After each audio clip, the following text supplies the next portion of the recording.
Helsinki. How you doing? I'm Sam Lake, the creative director of Remedy. Instead of doing a boring presentation about music in Remedy games, we decided to slow jam it to you. This is Slush music after all. I'm joined here today by our composer extraordinary, Petri Alanko. Petri, hit me.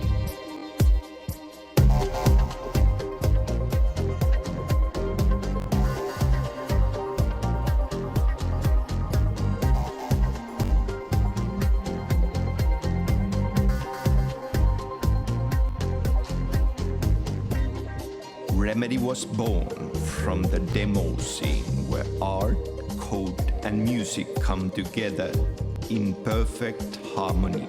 So music was there from the beginning. Our first game was Death Rally, death in the fastest lane.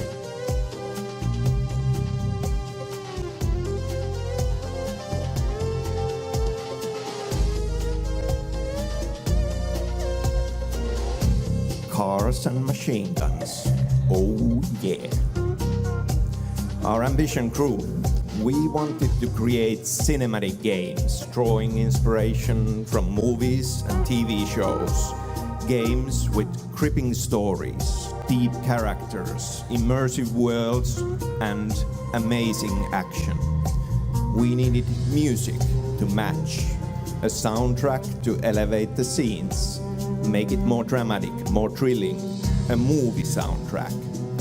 Our next game was Max Payne, a hard-boiled, fugitive undercover cop seeking to revenge the murder of his family on a journey through the night of New York City. We brought in Kertsu Hatakka of the Valtari fame and Kimmo Kajasto to compose the soundtrack.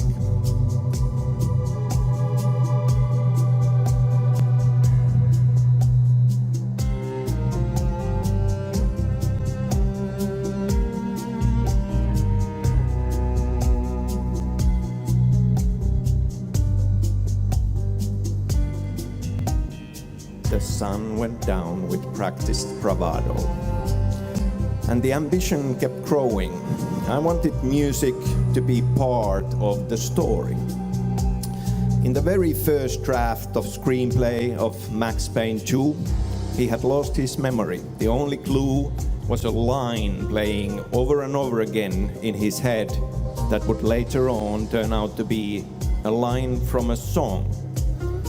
As it often happens in a creative process, this idea was replaced by other things. But the idea of a song turned to a poem that I gave to my good friend Marko Saarasto, who made a song out of it with his band, Poets of the Fall. This song was used as the end credit song of Max Payne 2. The song was called Late Goodbye.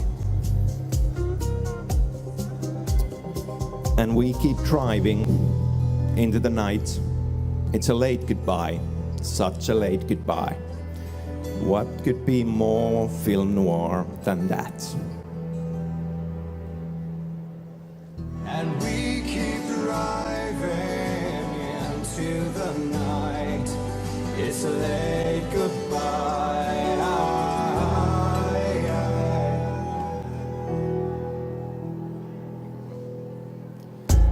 There are no happy endings in film noir. Our next game was a departure from an urban crime story. Alan Wake is a psychological thriller inspired by such masters as Stephen King and David Lynch. Twin Peaks, The Shining. It takes place in a small town of Bright Falls, small town America, with perfect idyll threatened by the darkness waiting below the surface. We needed a powerful classic movie soundtrack that would capture both the majestic vistas of Pacific Northwest landscape as well as the horror that lies waiting in the primordial darkness of the forest. we brought in the maestro himself, the award-winning composer Petri Alanko.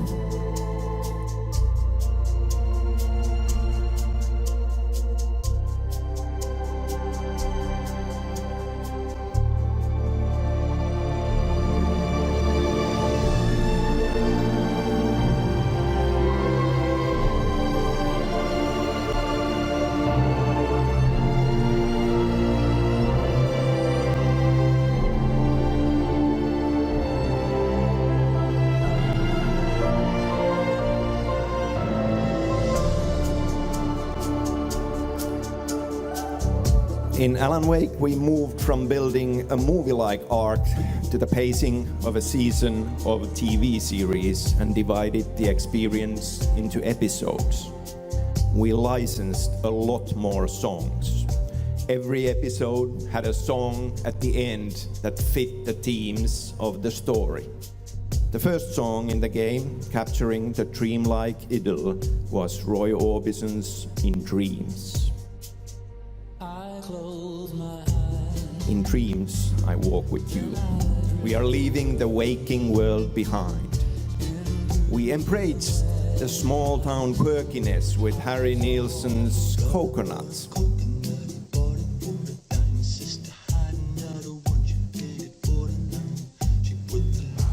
And conjured the devil with Nick Cave and the bad seeds in Up Jumped the Devil. The game ends with our hero in the darkness, the dark depths of the waters of his subconscious mind, with David Bowie's classic Space Oddity. Ground control to Major Tom.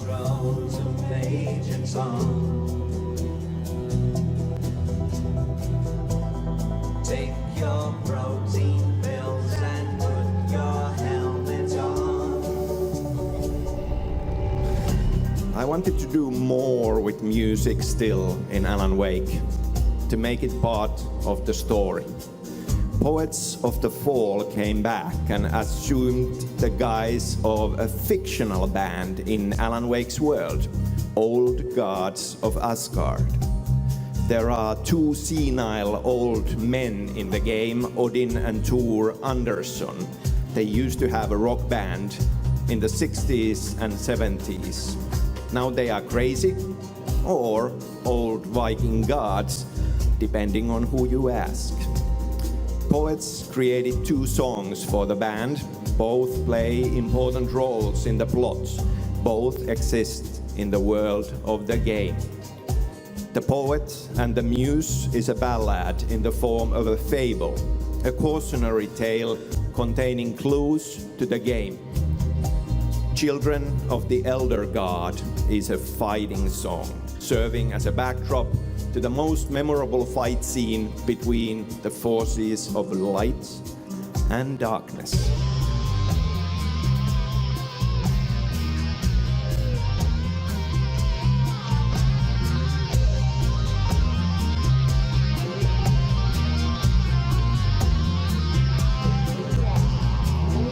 In our most recent game, Quantum Break, we were lucky to have Petri come back. This time around we wanted something different, something that would fit an ultra-modern techno thriller. This was a sci-fi spectacle about time travel and time breaking down. We wanted music to convey this. When time runs normally, music flows as you'd expect. When time stutters and breaks down, music breaks down as well.